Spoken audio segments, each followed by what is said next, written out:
I never intended to join the G-Police. A lot of vets did after the collapse, but I'd seen enough killing. And killing's what it's all about.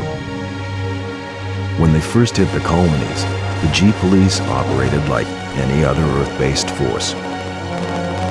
They got slaughtered by the truckload, and it was clear that the frontiers required more forceful policing. Close air support was introduced in the shape of the AG-60 Havoc. I'd flown these babies on Mars during the war, and they were past their prime even then. Lack of funding from Earth means that these ships are still in frontline service. Second-hand machines flown by second-hand crews. Which doesn't make the job any easier. G-Police are supposed to represent government authority in the colonies, but I knew the score.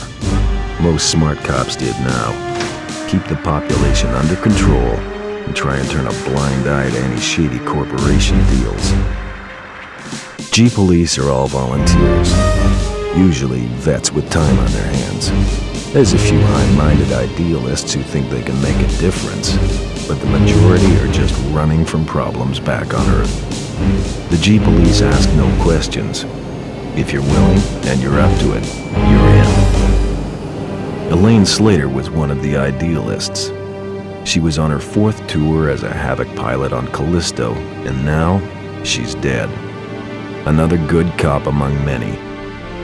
They don't keep count anymore, but Elaine Slater was different.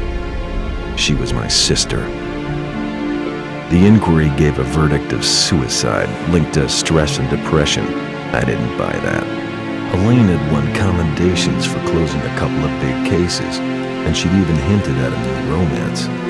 Depression just didn't fit the picture. If I didn't believe the suicide verdict, that left only one option. Someone murdered her and went to the trouble of covering it up. I had to know the truth. With a couple of street contacts and most of my savings, I bought a new identity and signed up as a Havoc pilot in the colonies. My military record got me a posting to the main hotspot, Callisto, to Elaine's old unit. I knew I'd have to watch my back out there. If anyone found out I was Elaine's brother, I was as good as dead.